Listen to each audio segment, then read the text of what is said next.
কালি কৈছে যে সম্পূৰ্ণ বিধ্বস্ত হ'ব ভূপেন বৰাই কাৰ বিধ্বস্ত হোৱাৰ কথা আৰে তেওঁ এইবোৰ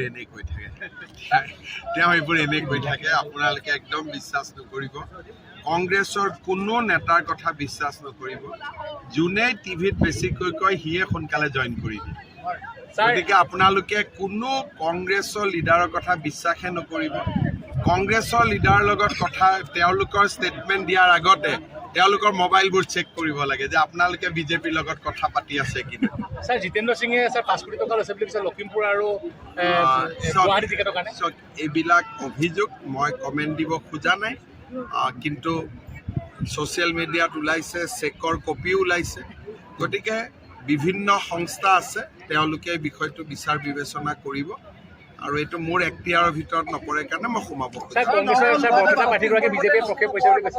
কি কৈছে কংগ্ৰেছৰ বৰপেটা পাৰ্টিগৰাকী বিজেপিৰ মতে হৈছে বুলি কৈছে কংগ্ৰেছৰতো গোটেই কেইগৰাকী প্ৰাৰ্থী আমাৰ মতে হৈছে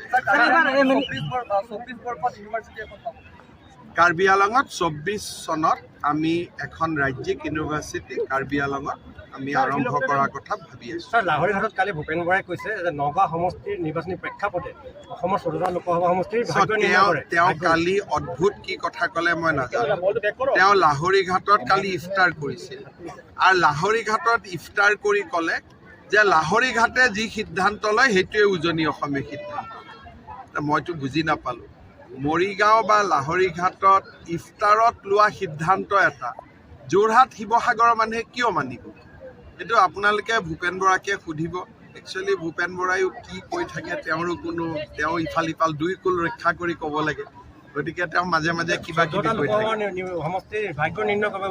সেইটোকে কিন্তু তেওঁ দুই কুল ৰক্ষা কৰি কৈ থাকে আৰু বেছি সময় কংগ্ৰেছৰ ক্ষতি হোৱা কথাটোকে তেওঁ কৈ থাকে কাৰণ লাহৰীঘাটত ইফতাৰত কোৱা কথা এটা যোৰহাটৰ মানুহে কিয় শুনিব শিৱসাগৰৰ মানুহে কিয় শুনিব তেওঁ কৈছে যে আমি য'ত থিয় হৈ আছোঁ বা মধ্য অসমীয়া লোৱা সিদ্ধান্ত এটাই উজনি অসমত শুনিব কি হ'ল জানো ইফতাৰত কি খালে যিহেতুকে দুজন প্ৰাৰ্থী আছে এজন জয়ৰাম ইংলেং CM আছিলে কাৰ্বি আংলং টাউন কাউন্সিল আৰু এজন আছে অমৰ সিং পিছত তেওঁ যদি CM আছিলে তেওঁৰ চাগে যথেষ্ট ভোট থাকিব 3 লাখ ভোটৰ ব্যৱধান হ'ব আছে জানো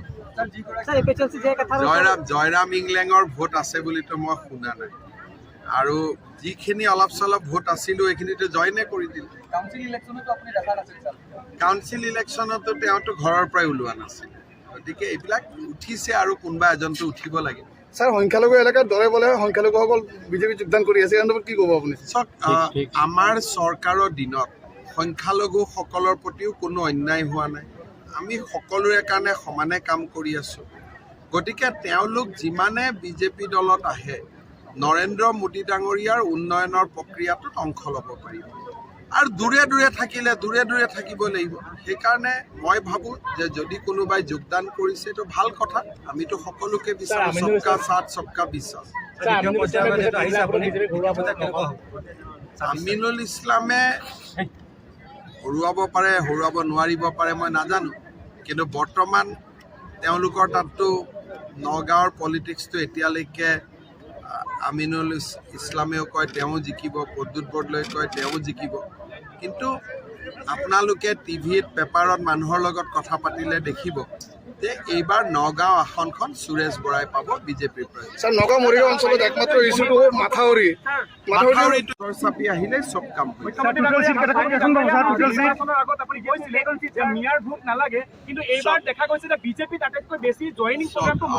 মই এইটোৱে কৈছোঁ যে বিধানসভা নিৰ্বাচনত যি আছিলে তাৰ পিছত বিজেপিয়ে বহুত কাম কৰিলে কেনেকুৱা তালাক আইন আনিলে তালাক বন্ধ হ'ল বাল্য বিবাহ বন্ধ হ'ল ল'ৰা ছোৱালীয়ে বিনা পইচাত চাকৰি বাকৰি পালে এতিয়া বহু বিবাহ বন্ধ হ'ব গতিকে সংখ্যালঘুৰ অঞ্চলৰ ছোৱালী মহিলা আৰু নিবনুৱা যুৱকসকলে বিজেপিত এইবাৰ আকৃষ্ট হৈছে গতিকে এইখিনি মানুহে আজি ভোট দিব বুলি মই আশা কৰিছোঁ নিদিলেও 2032ত দিব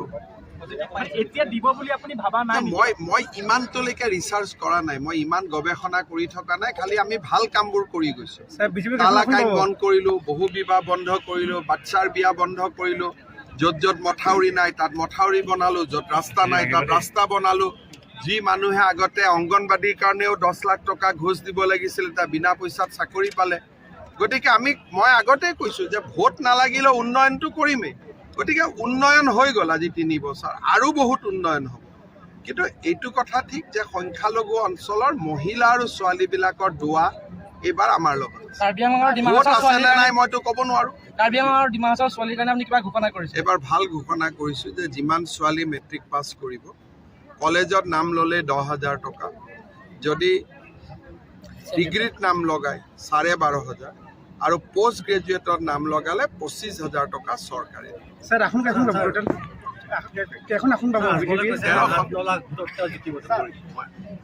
আজমল আৰু ৰকিবুল হুছেইনৰ কথাক লৈ মোৰ কোনো ইণ্টাৰেষ্ট নাই। ধুবুৰীত আমাৰ ধুবুৰীটো মই গিভ আপ প্ৰথম দিনাই কৰি থৈ দিছোঁ। কিন্তু ধুবুৰী 4টা বিধানসভা সমষ্টিত আমি লিড পাম, আৰু সেই লিড পালে বিধানসভাত আমাৰ ফলাফল ভাল হ'ব। লোকসভাতো আমাৰ প্ৰাৰ্থী আছে, চেষ্টা কৰি আছে। কোনোবা সুৰুঙাই যদি জিকি যাব এইটো বেলেগ কথা, কিন্তু বৰ্তমানলৈকে আমাৰ জিকাৰ সম্ভাৱনা কম।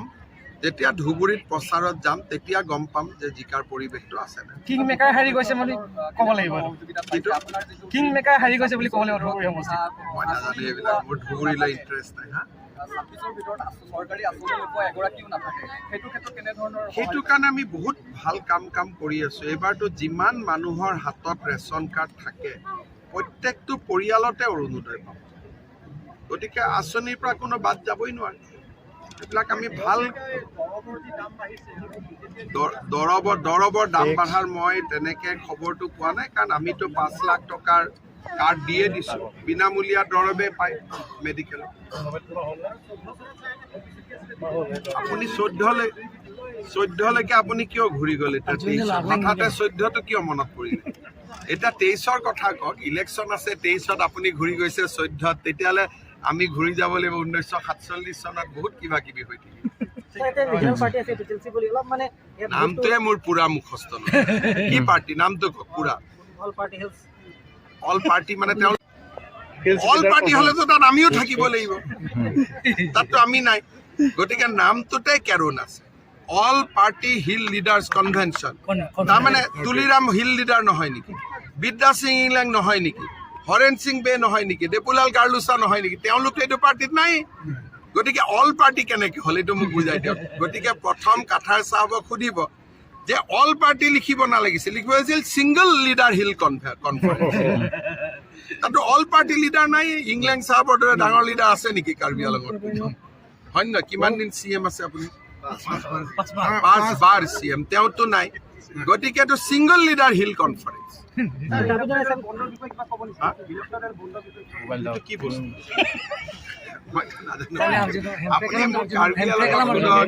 কাৰ্বি আংলঙত ৰাস্তা কি আছে, ইউনিভাৰ্চিটি ইমান ডাঙৰ কথাত কিয় গৈছে? আমিতো আধাৰ বেপাৰী জাহাজৰ মূল নাপাওঁ। চব ঠিক আছে, এতিয়াতো ৰাজ্যতকৈও বেছি পাই আছে, আৰু তুলিৰাম ৰংহাং থাকিলে কেতিয়াবা আৰু কিবা কিবি পাই যাম। আৰ্টিকল 244A তুলিৰাম ৰংহাঙে প্ৰধানমন্ত্ৰীক লগ পালে এইটো দাবী দি আছে, আৰু সজোৰে দাবী দি আছে। হয় নহয়? ৰাষ্ট্ৰপতিকো দিছে, প্ৰধানমন্ত্ৰীকো দিছে। তুলিৰাম ৰংহাঙে একদম 244A দাবী দিয়ে আছে পুৰা, আৰু আমিতো আছোঁ।